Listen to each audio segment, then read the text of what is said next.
சொல்கிறத அப்படியே இமேஜின் பண்ணுங்கள். நீங்கள் வெக்கேஷனுக்காக ஒரு ஊருக்கு போகிறீங்க. அந்த ஊரில் இருக்கிற ஒரு ஹோட்டலில் ஸ்டே பண்ணிகிட்டு இருக்கீங்க. அந்த ஹோட்டலில் இருக்கிற தண்ணியில் ஏதோ ப்ராப்ளம் இருக்குதுன்னு நீங்கள் ஃபீல் பண்ணுறீங்க.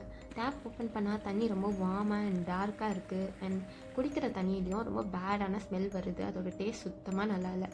நீங்கள் உடனே ஹோட்டல் ஸ்டாஃப்ஸ் கிட்ட கம்ப்ளைண்ட் பண்ணுறீங்க. பார்த்தா உங்களை மாதிரி அந்த ஹோட்டலில் தங்கியிருந்த எல்லாரும் தண்ணி சரியில்லைன்னு கம்ப்ளைண்ட் பண்ணுறாங்க. அந்த ஹோட்டலில் இருக்கிறவங்களுக்கு ஒன்றுமே புரியலை.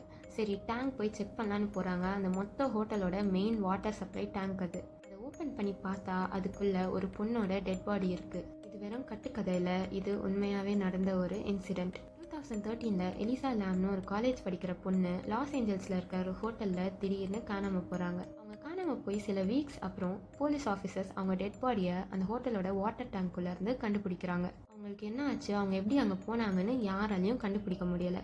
இந்த இன்சிடென்ட் நடக்கிறதுக்கு கொஞ்ச நாள் முன்னாடி அந்த ஹோட்டலோட சிசிடிவி கேமராவில் ரொம்ப ஸ்ட்ரேஞ்சான ஃபுட்டேஜஸ் கேப்சர் ஆகுது. அதில் எலிசா லாம் ஒரு லிஃப்ட்டுக்குள்ளே இருக்காங்க. அவங்க எதையோ பார்த்து பயப்படுறாங்க. கொஞ்ச நேரத்தில் அவங்க ரொம்ப வியர்டான ஹேண்ட் ஜெஸ்டர்ஸில் யார்கிட்டயோ பேசிகிட்டு இருக்கிற மாதிரி இருக்குது. ஆனால் அங்கே இன்னொரு ஆள் இருந்த மாதிரி அந்த கேமராஸில் எதுவுமே கேப்சர் ஆகலை. இவ்வளோ இயர்ஸ் ஆகியும் எலிசா லாம்க்கு என்ன ஆச்சுன்னு யாராலையுமே எக்ஸாக்டாக சொல்ல முடியலை. ஆனால் சில பேர் இதுக்கு காரணம் சூப்பர் நேச்சுரல் ஃபோர்ஸஸாக இருக்கும்னு நம்புகிறாங்க. நீங்கள் இந்த கேஸை பற்றி கேள்விப்பட்டிருக்கீங்களா? உங்களுக்கு ஏதாச்சும் தியரிஸ் இருந்தால் கமெண்ட்ஸில் சொல்லுங்கள்.